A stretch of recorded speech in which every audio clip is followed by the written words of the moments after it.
4 pour une vidéo et si ça vous plaît on en fera d'autres. Donc le site que j'utilise, ma tablette est juste là, le site que j'utilise c'est Culture Quiz, culturequiz.com. C'est un site français. J'ai été fermer la fenêtre parce qu'en fait il y a les voitures, j'avais oublié les voitures. Du coup on a plein de catégories. Du coup je vais vous dire quelle catégorie il y a et je vais en choisir une pour commencer. Alors il y a la catégorie culture générale vers laquelle on va pas se diriger maintenant et peut-être pas du tout. On a la catégorie géographie vers laquelle je vais pas non plus me diriger spontanément parce que je suis nulle en géographie tout simplement, j'ai aucune orientation, enfin c'est n'importe quoi. Il y a histoire, là je suis un peu plus forte. Cinéma, pareil, c'est un peu mon truc. Sport, ça dépend le domaine. Langue française, why not. Sciences, certainement pas. Animaux, bah pourquoi pas. Il y a des quiz sur la France, après moi je suis belge mais bon voilà. Il y a les arts, ça c'est la partie des quiz que j'ai jamais testé encore. Football, non. Les drapeaux, ben je suis nulle. Harry Potter, c'est une catégorie vers laquelle on va se diriger. Disney, pareil. Alimentation, nature, code de la route et test de personnalité. Je pense qu'aujourd'hui je vais pas faire de test de personnalité, je vais juste faire des petits quiz. Comme ça c'est assez interactif et vous pouvez participer dans votre tête aussi. Ça détend toujours de réfléchir un petit peu. Ça va fatiguer votre cerveau. Et puis bon, les tests de personnalité, si ça vous tente, je ferai une vidéo de test de personnalité. Alors du coup pour le premier test, je pense que je vais faire un test. Je pense que je vais faire Harry Potter. Ah, on va clairement aller vers la facilité d'abord parce que j'ai pas envie de... Voilà. Alors donc il y a le test du choix pour quelle est votre maison à Poudlard. Moi je sais déjà que je suis à Serpentard, donc voilà. Je vais faire juste le quiz Harry Potter 1. Tout simplement. Je sais pas ce que ça va donner. Si ça se trouve ça va être très facile. Ah attendez, c'est niveau facile. On va regarder s'il y a un autre. Quiz Harry Potter 3. Peut-être que celui-là il sera moins facile. C'est aussi niveau facile. Bon. Du coup je vais faire le 1. Alors, à qui Harry Potter doit-il sa cicatrice obtenue suite à un sortilège de la mort? C'est très compliqué puisque c'est le principal de l'histoire tout simplement. Alors est-ce que c'est Voldemort? Est-ce que c'est le professeur Lupin? Est-ce que c'est James Potter? Ou est-ce que c'est Ron? Je pense que tout le monde a la réponse. En tout cas pour les personnes qui ont vu ou lu Harry Potter, c'est Voldemort. Pardon, on va baisser le son. Quelle est la marque du premier balai de course offert à Harry Potter? Est-ce que c'est Étoile 500, Brosture 5, Comète 260 ou Nimbus 2000? Nimbus 2000. Qui a offert le très performant Nimbus 2000 à Harry Potter? Est-ce que c'est Draco Malfoy? Oh, ça serait un plot de fou. Hein. Est-ce que c'est Severus Rogue? Est-ce que c'est Minerva McGonagall ou est-ce que c'est Albus Dumbledore? Réfléchissez, moi je l'ai déjà. C'est McGonagall. Quel est le nom du dragon appartenant à Hagrid dans Harry Potter? Alors, pour ça... Non, il est dans les films aussi, je crois, mais je sais pas s'il le dit dans les films comment il va l'appeler. Mais je sais que dans les livres... Enfin, le truc avec le dragon d'Hagrid, c'est presque l'histoire principale, tellement ça prend du temps dans les livres. Donc, on a Norbert, Errol, Crocture ou Aragog. C'est Norbert. Quel prénom portent les jumeaux Weasley dans Harry Potter? C'est personnellement mes personnages préférés de toute la saga. Donc évidemment que je vais avoir réponse à la question. Alors est-ce que c'est Bill et George? Est-ce que c'est Fred et George? Est-ce que c'est Charlie et Bill? Ou est-ce que c'est Lou et Cédric? C'est Fred et George bien sûr. Mais chouchou. Dans Harry Potter, quel titre Voldemort a-t-il décidé de porter? Est-ce que c'est Baron Voldemort? Est-ce que c'est Lord Voldemort? Est-ce que c'est Duc Voldemort ou Comte Voldemort? Je vous laisse réfléchir un peu, mais je pense qu'on a tous la réponse puisque c'est tout simplement Lord Voldemort bien sûr.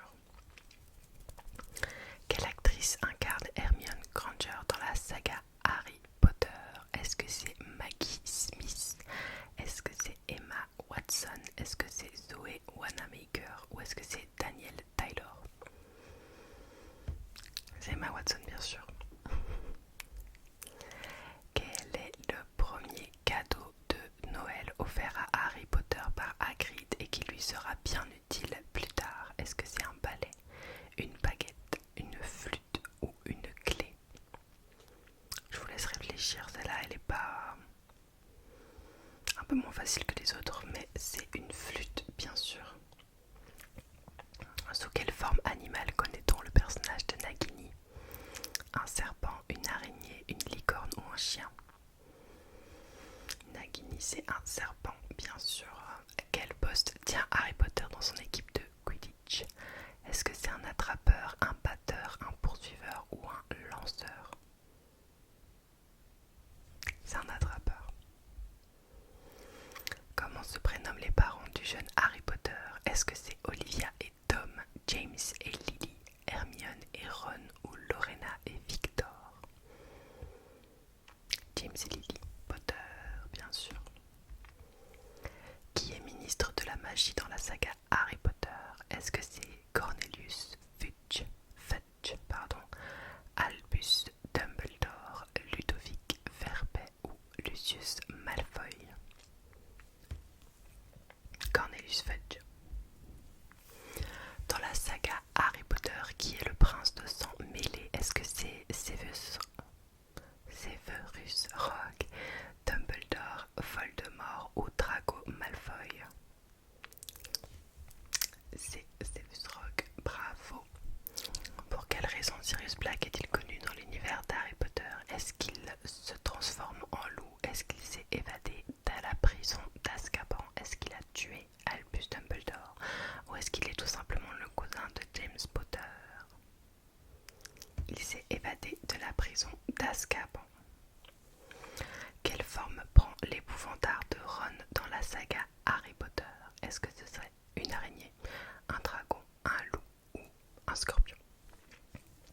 C'est une araignée, bien sûr, il est terrifié. Voilà, j'ai eu 100% et la moyenne des joueurs est de 80%. Je ne suis pas peu fière de ce score. Non, je rigole bien sûr. Mais c'était assez facile. Honnêtement, je pense que tous les Potterheads ont 100% à ce quiz. Alors, du coup, je vais choisir une autre catégorie. J'hésite entre Disney et histoire. Je pense que je vais aller vers histoire. Alors, on va faire un quiz sur les reines de France parce que c'est un sujet qui m'a pas mal passionné pendant un moment maintenant. Ça fait longtemps que je me suis plus renseignée là-dessus, donc voilà. Alors, sous quel nom l'épouse de Pépin le Bref est-elle restée célèbre? Est-ce que c'est Berthe au grand menton? Est-ce que c'est Berthe au grand pied? Est-ce que c'est Berthe aux grandes jambes? Ou est-ce que c'est Berthe au grand nez? J'en ai aucune idée honnêtement. Moi je pense que c'est Berthe au grand nez. Mais j'ai pas beaucoup vu ça. Non, je me suis trompée, c'est Berthe au grand pied. La légende raconte qu'on nomme cette reine des Francs Berthe au grand pied car elle serait née avec un pied beau. B-O-T, mais je sais pas ce que ça veut dire. Alors quelle femme a été 2 fois reine de France? Est-ce que c'est Anne d'Autriche, Marie Stuart, Anne de Bretagne ou Marie Tudor? Alors déjà c'est pas Marie Stuart, celle-là on peut la retirer.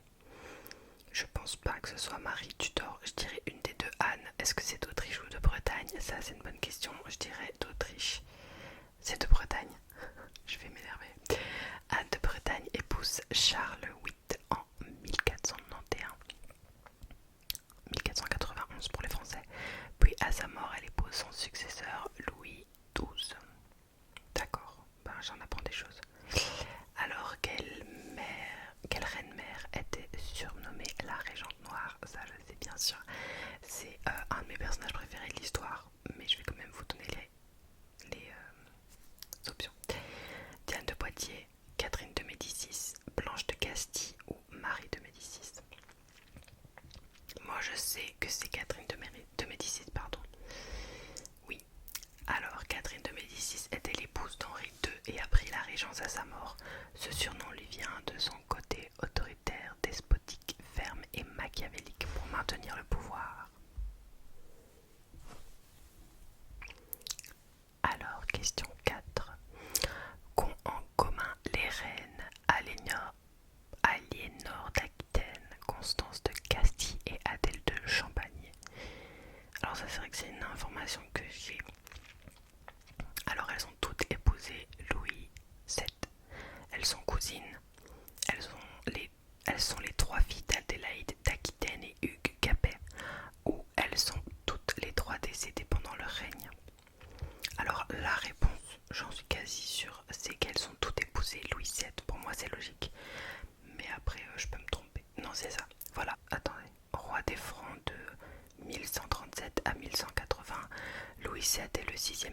la dynastie des Capétiens direct, il épouse successivement Aliénor d'Aquitaine, consorte de Castille, et puis Adèle de Champagne. D'accord. Alors, comment s'appelait la femme de Clovis, reine des Francs, de 493 à 511? Alors là, j'en ai vraiment aucune idée, je vais y aller vraiment en mode je ne sais pas. Donc c'est Radegonde, Brunehaut, Frédégonde ou Clotilde. Oh, Clovis, Clotilde, bon, voilà, ça se ressemble, on va dire. Non, je vais mettre Frédégonde, mais j'en ai aucune idée. C'était Clotilde. Ça peut vite m'énerver, ça. Ensuite, sous quel nom était plus connue Françoise d'Aubigné, seconde femme de Louis XIV? Ça, je sais. Alors, est-ce que c'est la marquise de Pompadour? Est-ce que c'est Madame du Barry? Est-ce que c'est Madame de Montespan? Ou est-ce que c'est Madame de Maintenon? Alors, je comprends que ça puisse être un peu mélangé parce que c'est tous des noms qu'on connaît un peu tous. Madame du Barry, par exemple, ou la marquise de Pompadour, bah, c'est des personnages vraiment type de ce siècle-là, enfin de cette période-là, pardon. Donc, moi, je sais que ça peut induire en erreur, mais je sais aussi que c'est Madame de Maintenon qui était la seconde femme de Louis XIV. Voilà. Alors, quelle femme fut reine des Francs, puis reine d'Angleterre? Alors, est-ce que c'est Adélaïde d'Aquitaine, Aliénor d'Aquitaine, Isabeau de Bavière ou Charlotte de Savoie? Je sais pas. Moi, je pense que c'est Aliénor d'Aquitaine, mais je pense qu'elle a juste été reine des Francs. Mais je sais pas, je vais mettre Aliénor d'Aquitaine au hasard. Oui, c'est ça. Aliénor d'Aquitaine épouse Louis VII. Voilà. Puis Henri II Plantagenet, ah oui c'est ça, qui devient roi d'Angleterre en 1154. Ça c'est vrai que je l'avais vu à l'école, maintenant ça pop-up dans ma tête. Alors, quelle reine est représentée sur cette toile de Marie-Élisabeth Louise Vigée-Lebrun? En fait je vais pas vous la montrer parce que ça va être compliqué de prendre le truc et tout, mais c'est clairement Marie-Antoinette. Ensuite, à quel âge Anne d'Autriche épouse-t-elle Louis XIII? Est-ce que c'est 14 ans, 16 ans, 18 ans ou 21 ans? Ça je l'ai aussi. Voilà, je vous laisse réfléchir, mais je sais que c'est 14 ans en tout cas. Je m'en rappelle, même s'il y a eu plus jeune, je trouve que c'est vraiment jeune d'épouser quelqu'un à cet âge-là. Ensuite, de qui la reine de France et de Navarre d'origine polonaise, Marie Lesinka, je sais pas comment ça se dit, je le dirai qu'une fois, a-t-elle été l'épouse? Est-ce que c'est Louis XIII, Louis XV, Henri IV ou Charles IX? C'était pas la période de Henri IV et Charles IX, ça je peux le dire. Je pense que c'est je pense que c'est un des derniers, donc pour moi c'est Louis XV. Voilà, c'est Louis XV. Alors, qui fut la seconde femme de Charles II le Chauve? Pardon, c'est pas marrant. Qui fut la seconde femme de Charles II le Chauve de 870 à 877? Est-ce que c'est Hermentrude d'Orléans, Richilde d'Ardenne, Adélaïde de Frioul ou Judith de Bavière? Alors là, les noms, moi je connais pas, ça c'est la période que je connais pas du tout. Mais je vais mettre Richilde au hasard, mais je pense pas que ce soit ça. Ah si, c'est bon, j'ai vraiment de la chance. Là c'est de la chance. Alors, comment était surnommée Jeanne de Bourgogne, femme de Philippe VI de Valois et mère de Jean de Le Bon? Jeanne l'Indomptable, Jeanne la Bègue, Jeanne la Boiteuse ou Jeanne la Pleureuse? Alors, en tout cas, moi je reconnais Jeanne la Boiteuse, c'est le seul surnom que j'ai déjà entendu, mais je sais pas si c'est possible, donc je vais mettre Jeanne la Boiteuse. Ouais, c'est ça, j'avais déjà entendu ce truc. Quelle reine repose dans l'église abbatiale de l'abbaye royale de Fontevraud? Est-ce que c'est Blanche de Castille, Marie Stuart, Aliénor d'Aquitaine ou Marie Tudor? Je pense que c'est Aliénor d'Aquitaine. C'est ça, c'est Aliénor d'Aquitaine. Quelle reine de France fut guillotinée en 1793? Catherine de Médicis, Anne d'Autriche, Marie de Médicis ou Marie-Antoinette d'Autriche? C'est pas très compliqué, si vous avez écouté vos cours d'histoire, vous devriez le savoir. C'est Marie-Antoinette d'Autriche, bien sûr. La pauvre. Enfin bon. J'ai eu 79% la moyenne des joueurs est de 64%. C'était beaucoup de la chance, hein, on est bien d'accord, mais je suis quand même fière. Faites attention. Enfin bon, la plupart, je les ai eu par chance. On va faire un autre quiz où je serai peut-être plus forte. On va se diriger vers les sports. Et je vais faire un quiz sur le tennis parce que depuis quelques temps, j'attends le tennis. Alors, je vais faire un quiz. Alors, j'hésite entre le quiz du tournoi de tennis Wimbledon ou un quiz spécial Roger Federer. Mais je vais faire celui sur Wimbledon parce que c'est personnellement mon tournoi de tennis préféré. Alors, question. Il y en a 13 questions et c'est niveau difficile. Alors, le tournoi de Wimbledon est le plus vieux tournoi de tennis au monde à exister encore aujourd'hui, vrai ou faux? Bonne question, pour moi c'est vrai, enfin je pense que c'est vrai parce que ça fait vraiment très tradition et tout, mais c'est vrai. Il a été créé en 1877. Ok, je savais pas. Alors dans la tradition du tournoi de tennis de Wimbledon, quelle est la couleur des tenues des joueurs sur le court? Sur les cours, pardon, mais ça c'est facile quand même les gars. Verte, blanche, violette ou jaune? Blanche bien sûr. Et c'est hyper strict, l'autre fois j'ai fait une émission là-dessus. Genre même les petits signes sur les chaussettes et tout, enfin c'est une dinguerie. À Wimbledon, la tradition exige que toutes les joueuses et tous les joueurs se présentent sur les cours vêtus de blanc.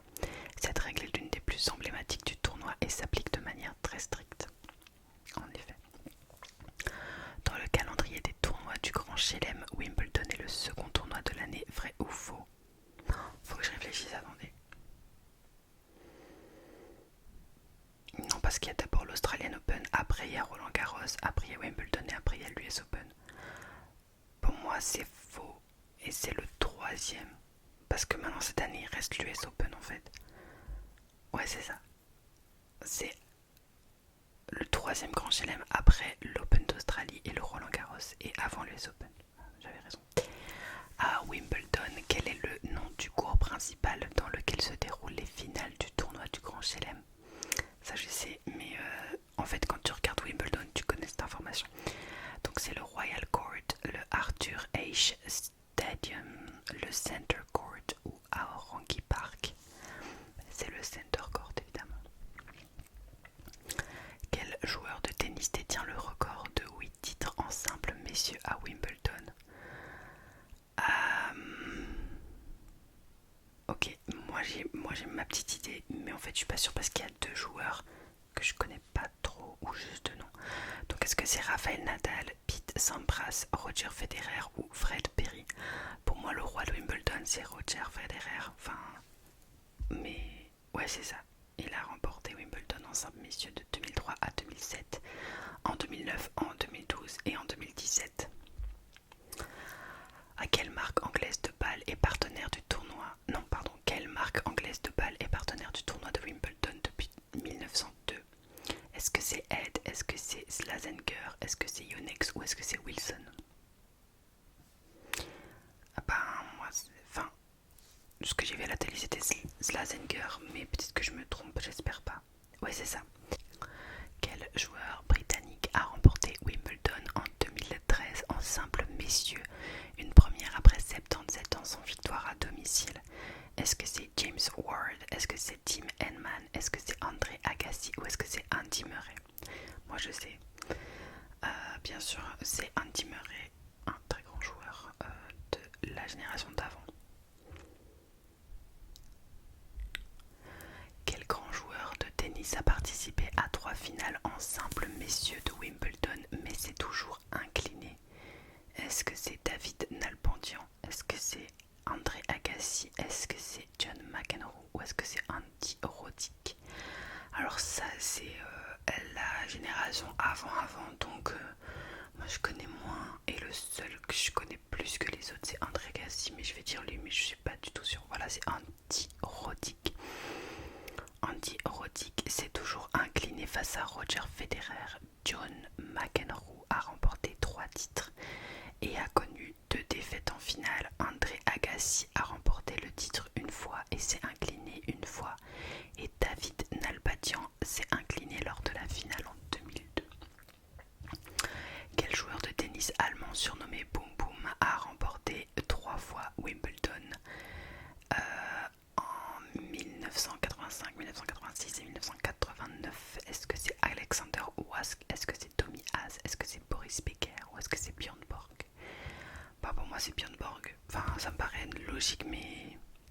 C'est Boris Becker, c'est vrai.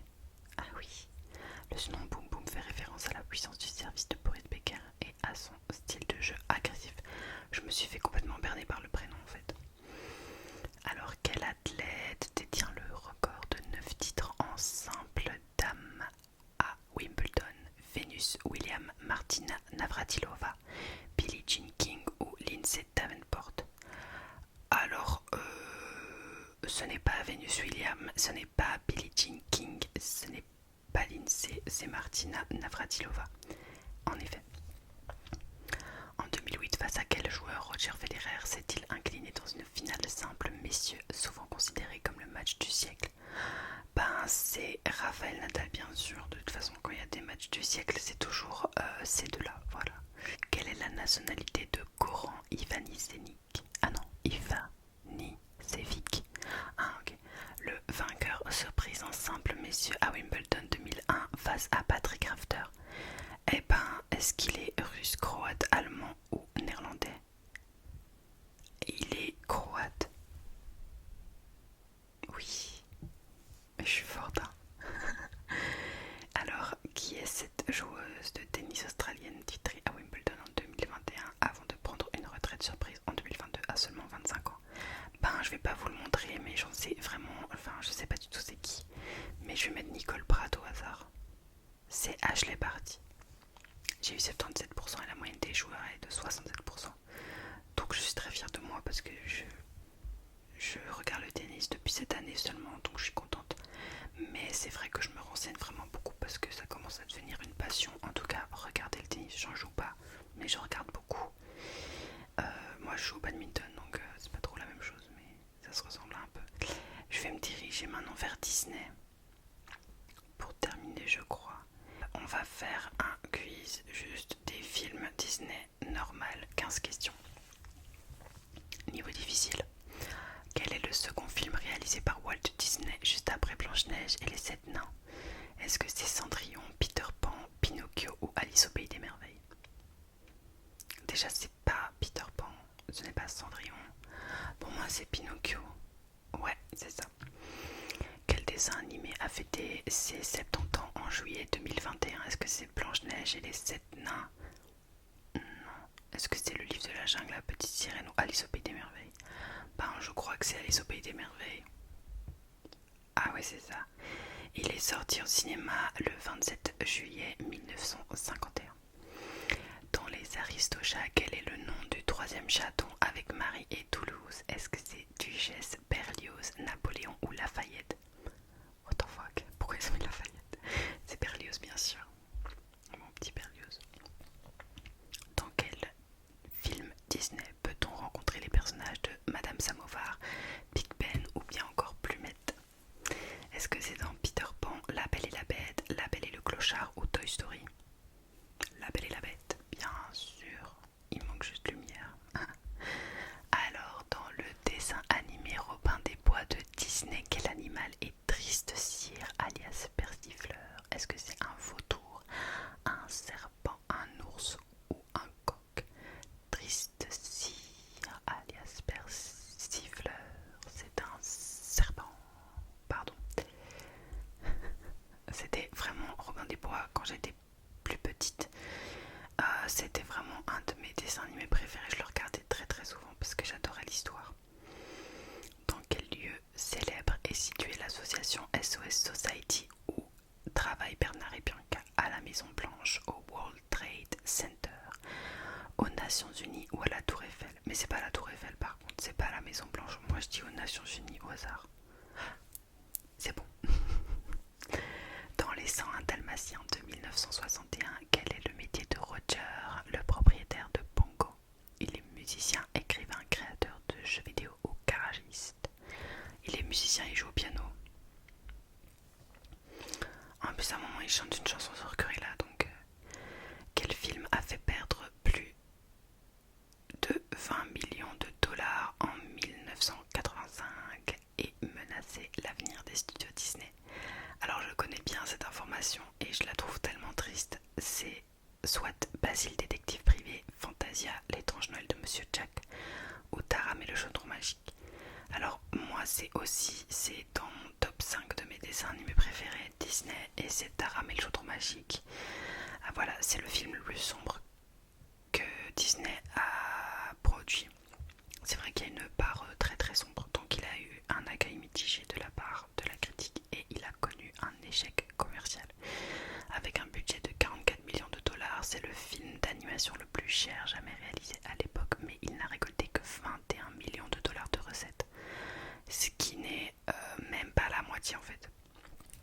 C'est hyper triste parce que si je peux vous conseiller de regarder un film en tant qu'adolescent adulte Disney, si vous le connaissez pas encore, c'est Taram et le chaudron magique, parce que puisqu'il y a cette part plus sombre en fait, c'est trop agréable à regarder en tant que adolescent adulte. Mais c'est vrai que pour des enfants je comprends pardon que ça puisse choquer. Moi quand j'étais petite ça m'a pas choqué, mais c'est un des meilleurs Disney vraiment, il est tellement bien. Alors dans le Roi Lion, quel nom portent les 3 hyènes de Scar? Ben ça c'est facile. En fait, je suis partie à Paris avec ma meilleure amie, comme je vous l'avais dit, et on a été voir la comédie musicale du Roi Lion, donc je les ai bien en tête.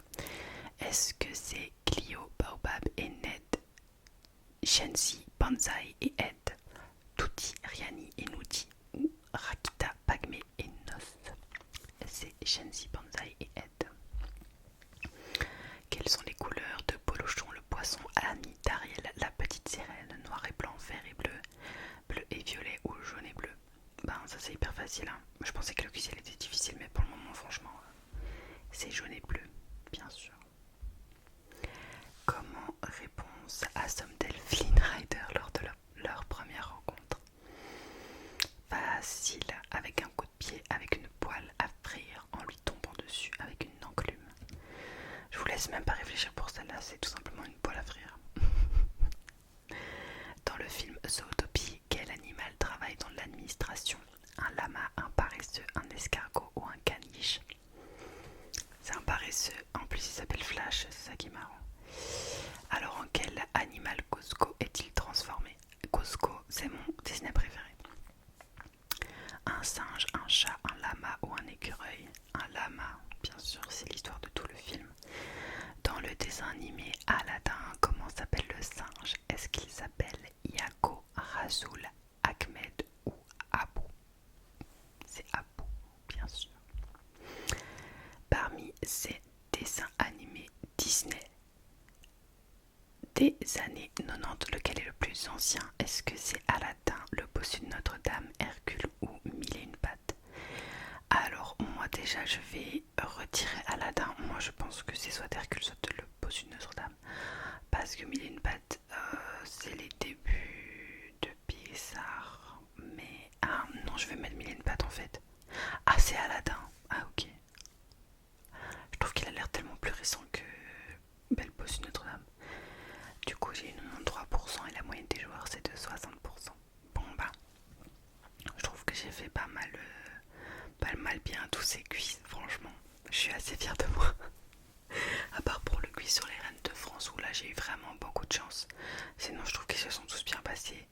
Je suis particulièrement fière de celui sur Wimbledon parce que je connais pas si bien le tennis que ça, mais c'était aussi pas mal de chance parfois. Enfin bon, j'espère que vous avez kiffé la vidéo et moi je vous souhaite une très